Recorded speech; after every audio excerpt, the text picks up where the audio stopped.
Pemirsa, pelaksanaan ujian kompetensi dasar bagi calon aparatur sipil negara atau ASN akan dimulai pada bulan September hingga Oktober bagi berbagai instansi pemerintah, yakni pemerintah daerah dan pemerintah pusat. Namun pada tahun ini calon peserta ujian diwajibkan untuk mengantongi surat bebas COVID-19 sebagai syarat untuk mengikuti ujian tersebut. Kebijakan ini mendapat respon beragam dari calon peserta.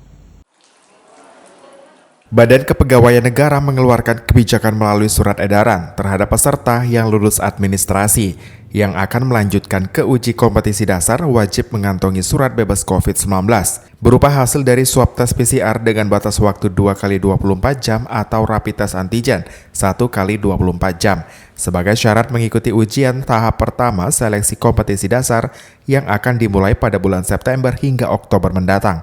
Ketentuan ini menimbulkan respon beragam terhadap peserta yang mengikuti ujian SKD CPNS tahun ini. Seperti Gilang, pemuda berusia 23 tahun ini mendukung persyaratan tambahan tersebut yang menilai peserta yang mengikuti tes dapat dipastikan aman dari COVID-19. Kalau saya pribadi sih setuju aja sih untuk mencegah penularan COVID ini kan, supaya yang memastikan kalau yang peserta tes itu bebas dari virus corona ini. Ya semoga bisa difasilitasin dari penyedia BKN ini untuk fasilitas swab antigen ini ya, supaya peserta yang lain yang seharusnya mempunyai kemampuan dapat ikut tes tanpa terbebani, Pak. Sementara itu, warga lainnya, Udin menyebutkan persyaratan bebas COVID-19 merupakan hal yang wajar, terlebih di masa wabah pandemi yang masih berlangsung. Namun ia menilai pihak pemerintah selaku penyelenggara bertanggung jawab atas biaya tes PCR maupun antigen kepada para calon peserta untuk mengurangi beban kepada peserta khususnya di wilayah Pulau Bintan ini. Saya pikir itu tidak menjadi masalah. Yang menjadi masalah tentu biaya antigen mereka siapa yang bayar gitu kan. Soalnya tentunya dalam jumlah banyak nih hari ini ketika mereka ingin mencari pekerjaan, ya kan? Dan mereka ingin mencari pekerjaan, ingin mencari uang, maka justru mereka mengeluarkan uang untuk biaya antigen seperti itu. Nah, mungkin kalau bisa dibantu untuk biaya antigennya seperti itu.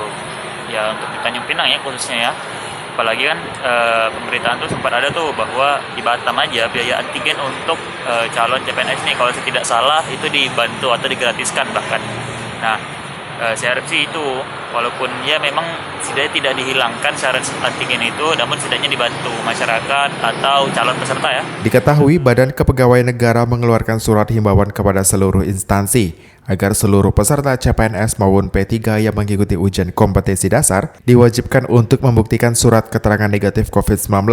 Hal ini perlu dilakukan agar mengantisipasi terjadinya penularan saat mengikuti seleksi untuk menjadi abdi negara. Sandi, GoTV News melaporkan.